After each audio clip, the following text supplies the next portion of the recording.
From golfers purposely breaking the rules on live TV, to players getting caught red-handed by people you'd never expect. These are the craziest cheating scandals everyone missed on TV. Back in 1974 at Royal Lytham, Gary Player was having the kind of final round every golfer dreams about. Comfortable lead, Open Championship nearly wrapped up. Just one hole left. Then his ball decided to make things interesting by sailing through the 18th green and nestling up against the clubhouse wall in a grimy mix of sand and soil. No free drop available, just an awkward left-handed chip back to the green standing between him and the claret jug. So Player did what you'd do in that situation, flipped his putter around and prepared to use the back of it for the shot. That's where the problem began. Right before playing, Player took what looked like a practice stroke. Except that practice stroke did more than just rehearse the motion. It brushed back through the sand behind his ball, clearing away a noticeable chunk of debris. His lie was suddenly a whole lot cleaner than it was seconds earlier. And, in case you didn't know, you can't improve your lie by clearing sand or loose material behind the ball before you hit. That's a penalty. But Player never got one. The shot happened, he chipped on, and he won the Open Championship without anyone officially calling fouls. Was it intentional? Nobody knows. But once the word cheating gets attached to a moment, fair or not, it never really goes away. And now, this is where things get interesting. The 2023 Ryder Cup at Marco Simone was already a disaster for Team USA. Down 6.5 to 1.5, after day one, Justin Thomas and Jordan Spieth were getting absolutely wrecked by Rory McIlroy and Tommy Fleetwood. Then came the 6th hole. Thomas's ball was buried in rough so thick it could hide a family of rabbits. Relief? Forget it. The officials basically shrugged and said, "Good luck with that." So what did Thomas do? He hacked at it, the ball popped out. And then, in the ultimate slapstick moment, his foot nudged it forward a few inches as he stumbled. Everybody everywhere was accusing him of intentionally kicking the ball forward to improve his lie. Except there was one small problem with that theory. The rules don't care. Rule 11.1a says if your ball in motion accidentally hits you, no penalty. The ball was already moving when Thomas's foot touched it, and unless you genuinely believe he planned to lose his balance and kick a rolling ball in front of referees and millions of viewers, it was clearly accidental. Did it help his match? Probably not, but it did make the fans scream into the void. Sliding into the next moment, disqualifications don't only happen because of dramatic mistakes, and DA points proved that sometimes all it takes is something so ridiculous like a sponge ball on a stick. Points was playing his second round at Pebble Beach Golf Links in February 2014, waiting on the 18th tee, his 9th hole of the day. While killing time, he pulled out a training aid, a small spongy ball attached to the end of a stick used for practice swings. Seemed harmless enough. To be honest, it was the same color as his shirt, so it almost went unnoticed on camera. Almost. He took a few practice swings and continued his round. He shot 75, signed his scorecard, and submitted it. You know, that's when the rules officials delivered the bad news. Citing Rule 14-3, you can't use anything during a round that might assist you in making a stroke, especially a training aid specifically designed to help with swing mechanics. The penalty isn't 2 strokes or a stern warning, it's disqualification. No exceptions? Who knew your biggest rival at Pebble Beach could be a practice aid? Alright, this next one is absolutely crazy. You know, a round is going sideways when your playing partners start wondering if your golf balls are bouncing off turkeys. And for Matt Mraz, that was somehow the least suspicious part of the day. He was right on the cut line, same as his playing partners, Grant Hafner and Andrew Nee. Tension high, stakes high. And apparently Mraz's urge to wander wildly ahead of the group was also high. Everything looked fine. Until the 5th hole. A simple 375-yard par 4. Mraz hits his approach and immediately tells his caddy, "I skull-fucked it." Great, so we're expecting a disaster, right? Yet when Hafner and Nee finally reach the green, Mraz is fist-pumping and yelling, "It's in the hole!" But nobody saw it go in. Nobody saw him retrieve the ball. And somehow the explanation became, maybe it bounced off the turkeys. Totally normal. Then came the 7th. Mraz pulled his drive into a penalty area. A spotter marked exactly where it crossed. While everyone searched for another ball, Mraz and his caddy disappeared. Minutes later, he was on the green putting for birdie from 15 feet. after supposedly being in deep rough. His caddy claimed he found the ball 30 yards ahead of the marked spot. Hafner's caddy finally called an official, who checked the original spot and found a ball with Mraz's markings sitting right where it should have been. He still chipped in on 18 to move the cut line, knocking out other players before being disqualified. 2 days later, officials found even more Mraz-marked balls hidden in the woods. Rest in peace, Mraz's reputation. This next cheating moment happened at the 2020 Memorial Tournament, where Jon Rahm just pulled off what looked like one of the greatest shots of his career. He's standing in the rough just off the green at the par 3 16th, staring down a tricky chip. He sets up, takes his swing, and drains it. Absolutely perfect. The crowd goes wild, Rahm's pumped, and he's cruising to victory.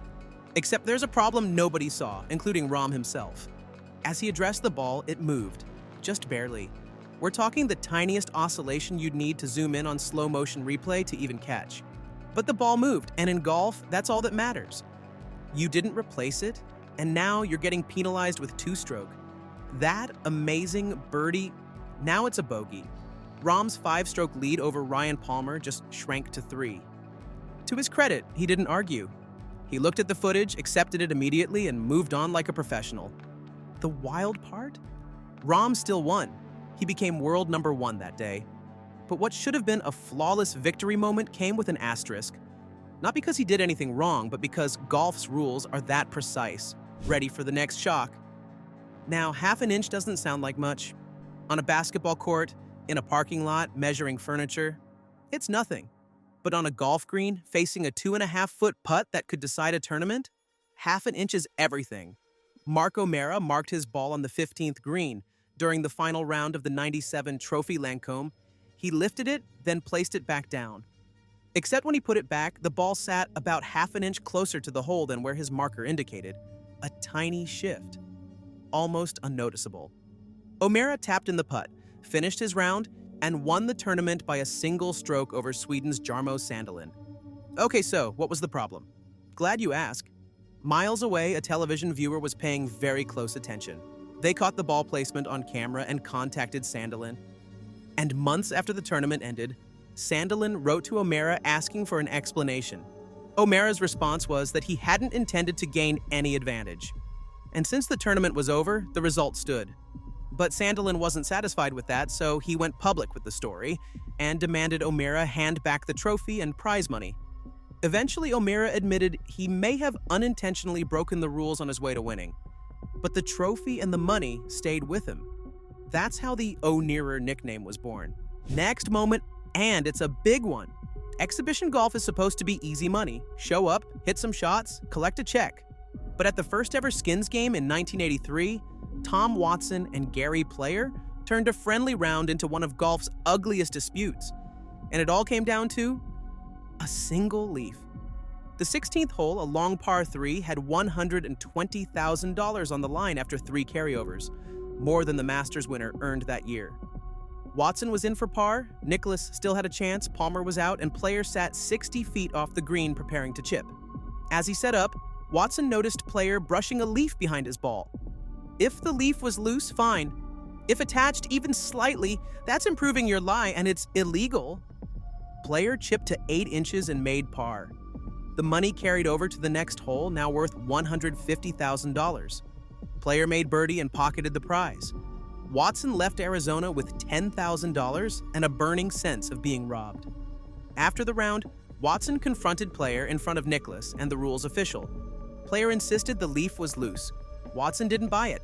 Player kept the money. Watson kept the grudge.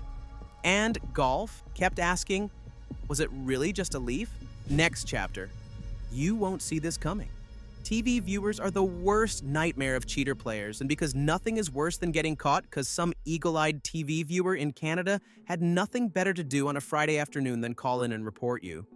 And yes, that happened to Chella Choi at the 2014 Canadian Pacific Women's Open, actually. So Choi was playing the 10th hole during her second round when she marked her ball on the green, placed the marker down so her ball was sitting on the right side of it.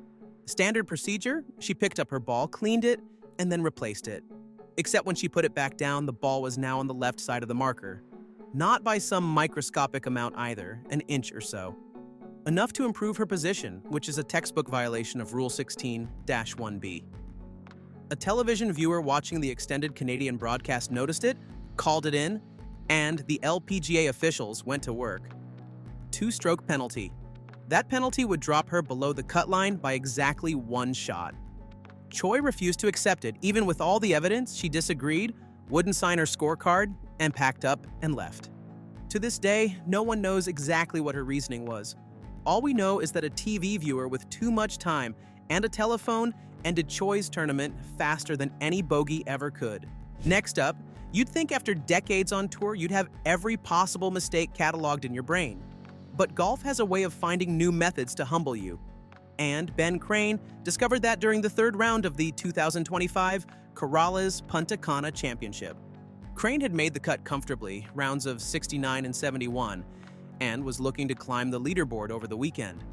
On the 8th hole, he hit his tee shot and watched it sail toward what he thought was a penalty area. Ball's gone, right? So he took his drop, played what he believed was his second ball, and moved on with his round. Except his original ball hadn't gone into the penalty area at all.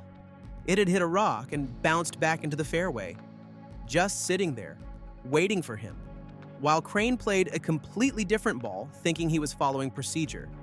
That's a wrong ball, and under Rule 6.3c1, playing a wrong ball isn't just a 2-stroke penalty. It's manageable if you catch it and fix it before teeing off on the next hole. But Crane didn't realize what had happened.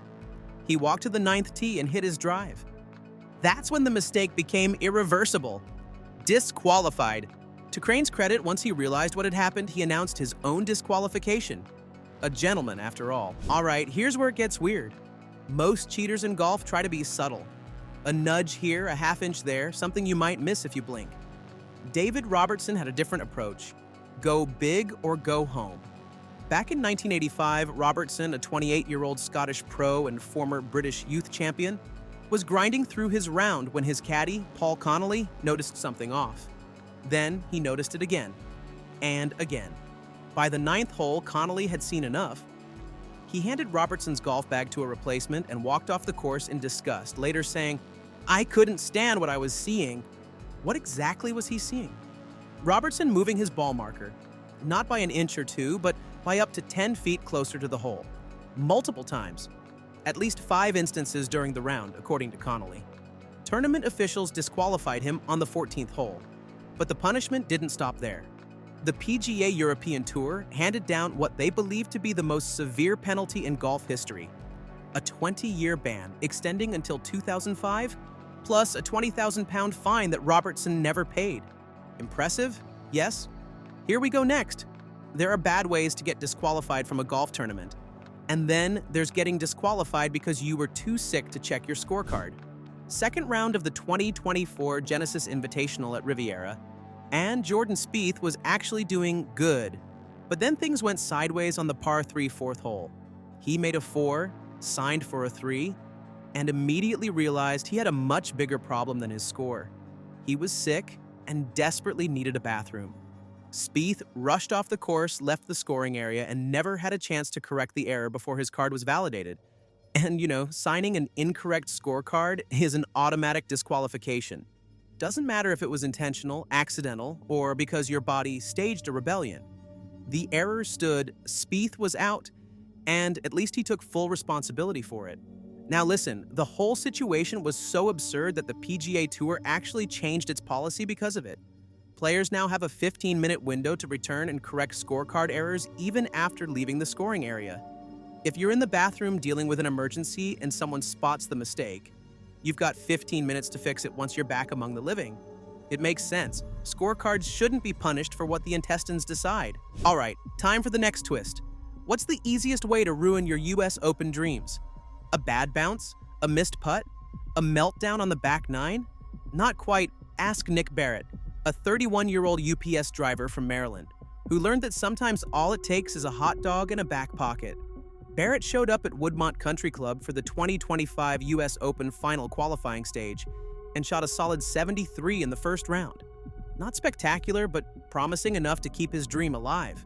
He finished his round, walked off the 18th green, and did what any reasonable human does after 18 holes of golf. He went to grab lunch. a hot dog, maybe some chips. Who knows? The important part is what he didn't do. Turn in his signed scorecard. 20 minutes later, Barrett stood up from lunch, felt his back pocket, and discovered the scorecard still sitting there. By then, the officials had moved on. The damage was done. Automatic disqualification. Sometimes the game finds the most absurd ways to crush you, and there's absolutely nothing you can do about it except laugh or cry. And remember to empty your pockets next time. Next in line. All right, there are a lot of ways to ruin a great week in golf. Forgetting the rules shouldn't be one of them.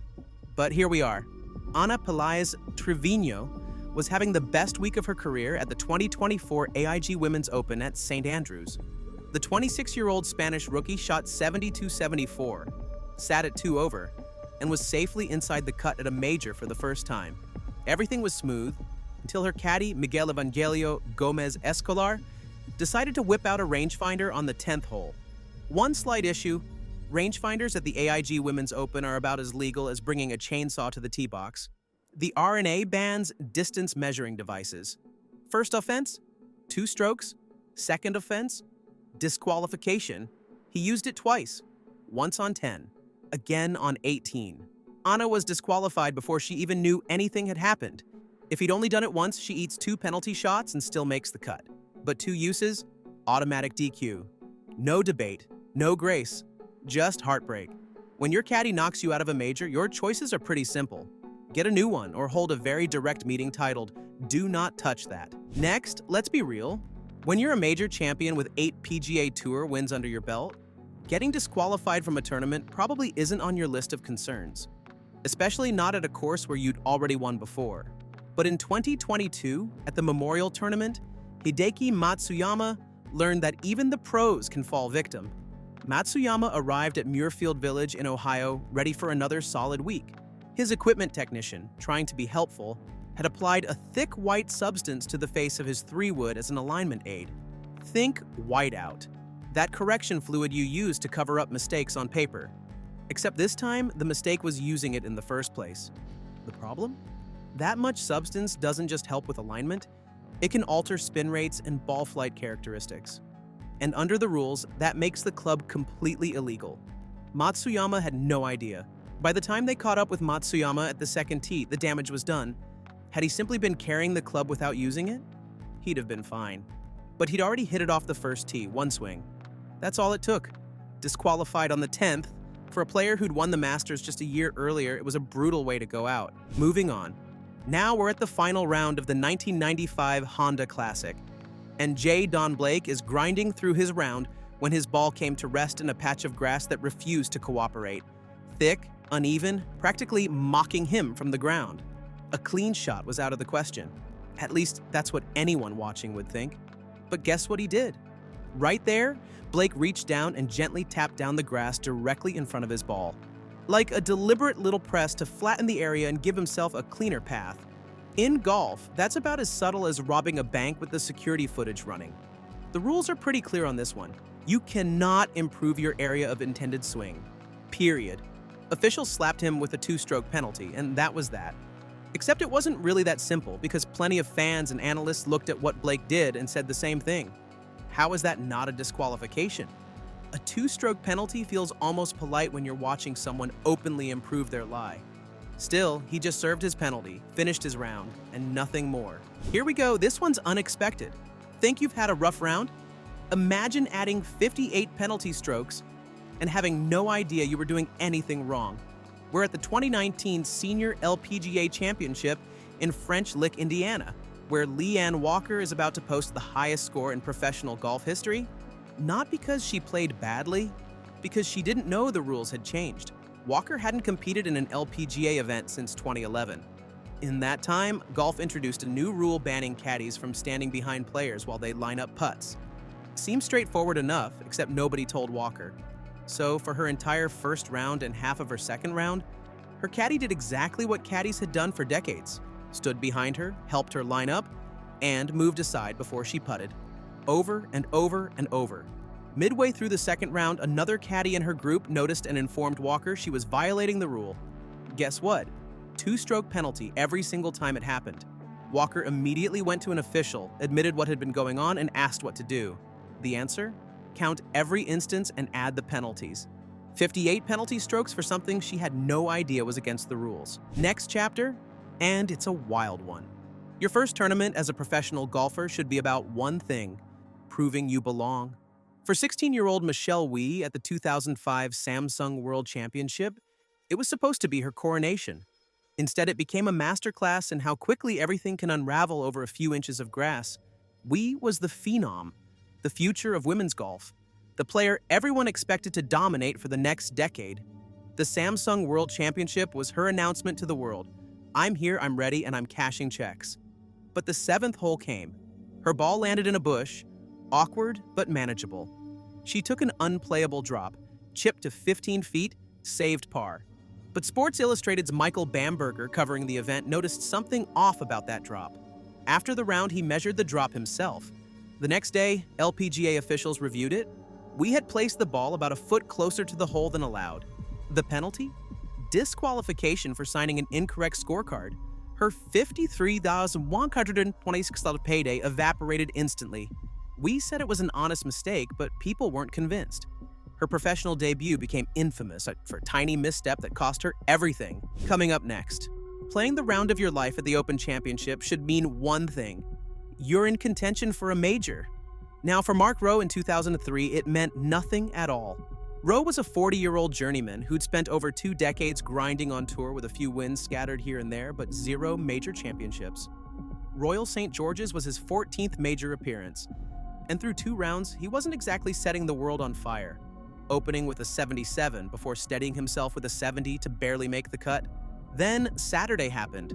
Paired with Jesper Parnevik, Rowe fired a 67, tying for the low round of the day. When he walked off the 18th green, he was 1 over for the tournament and just 2 shots behind the leader. A journeyman who'd never seriously contended at a major was suddenly in position to win the Open Championship. He did the post-round interviews, talked about his chances on Sunday, probably started imagining what holding the claret jug might feel like. Then Parnevik approached him with 4 words no golfer ever wants to hear. There's a problem with the scorecard. They hadn't swapped scorecards before the round. Parnevik's scores were on Rowe's card, Rowe's scores on Parnevik's. Both had signed them without noticing. Under the rules at the time, it didn't matter that every score was correct. Signing the wrong card meant automatic disqualification. Just like that, Rowe's major championship dream evaporated. He never played in another major championship. Let's go to the next. 2 strokes ahead, the crowd buzzing, the final major in sight. Everything was falling into place. Then, out of nowhere, a rules official walked up and dropped a bomb that would change everything. The day before, on the 17th green, Lexi Thompson had marked her ball, picked it up, and replaced it. Routine, harmless, except she put it back slightly off, maybe an inch. Nobody noticed. Not her, not her caddy, not her playing partners, not the on-course officials. She finished the round, signed her scorecard, went home, blissfully unaware that a TV viewer had spotted it and emailed the LPGA. Now, the final round, 13th hole, major on the line. 4-stroke penalty hits, 2 strokes for the misplaced ball, 2 more for signing an incorrect scorecard. Her 2-stroke lead was gone. Just like that, she's 2 strokes behind. Thompson fought back, forced a playoff, and lost. The penalty was technically correct, but the situation felt almost cruel. A fan calling in a penalty from their couch? A 4-stroke bomb dropped mid-final round for something that happened yesterday? Rules were later changed, but for Thompson, the damage was done. In golf, even an inch can cost you a championship, especially when there's a spectator on the couch keeping score like a full-time referee. All right, next mystery coming up. Ever thought a tiny tap could ruin your career? Simon Dyson learned that the hard way at the 2013 BMW Masters. In the 8th green, Dyson marked his ball for a routine putt. Nothing unusual. But before replacing it, he used his ball marker to gently tap down a spike mark directly in his putting line. To a casual observer, it probably looked like nothing. Just a small movement, barely noticeable. In golf, though, absolutely forbidden. You cannot repair spike marks on your line. It's one of those rules that seems minor until you realize it directly improves your chances of making the putt. And Dyson, whether he realized it or not, had just violated it on live television.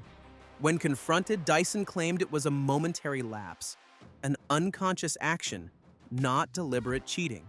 The European Tour's disciplinary panel apparently believed him, calling it a momentary aberration, not a premeditated act of cheating.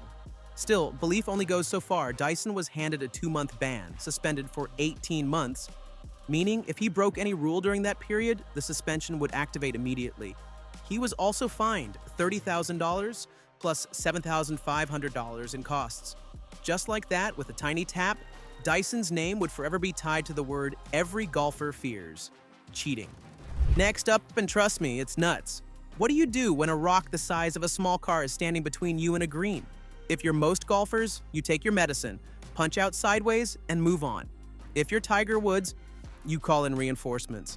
Yes, we're in the Arizona desert at the 1999 Phoenix Open, with a 23-year-old Tiger who had just yanked his tee shot on the 13th hole. The ball bounced through the cacti, smacked into a massive boulder, and rolled back a few feet.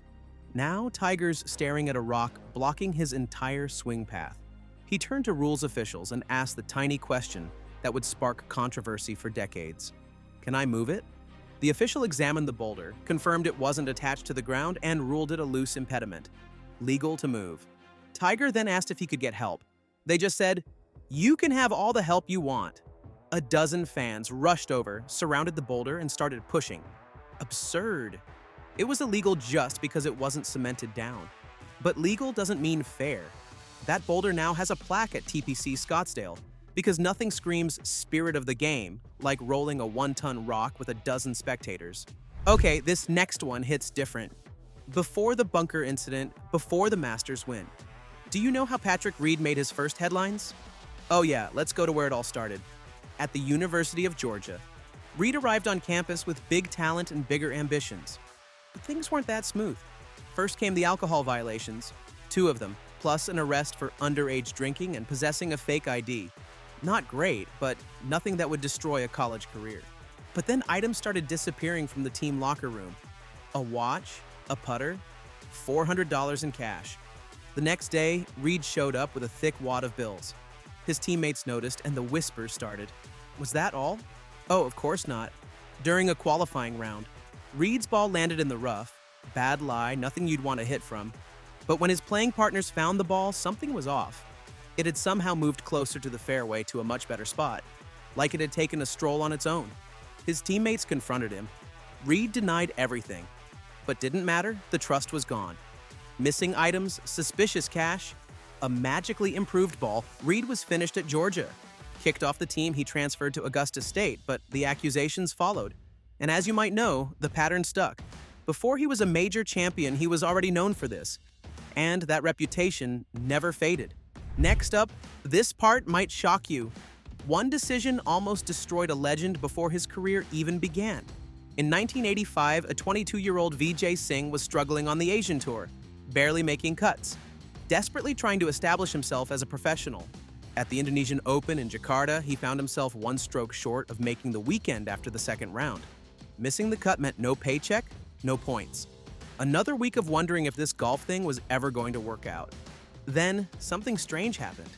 Between finishing his round and signing his scorecard, his score somehow improved by exactly 1 stroke, just enough to make the cut.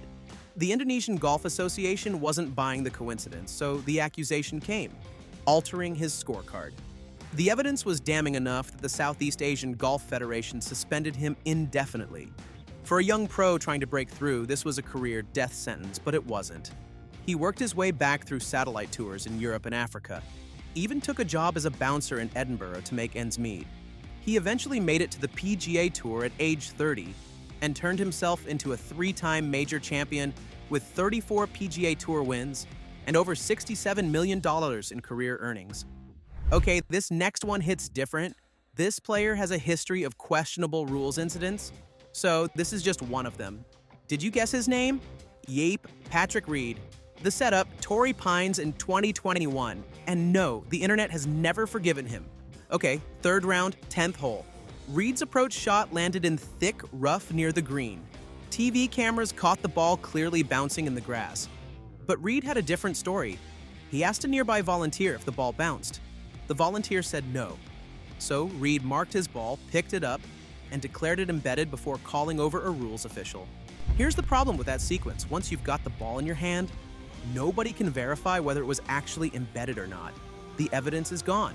And when TV replays show your ball bouncing like a normal golf shot, picking it up first looks a whole lot like making sure nobody can prove you wrong. Convenient.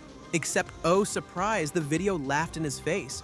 By the time the rules official got there, he'd already set himself up.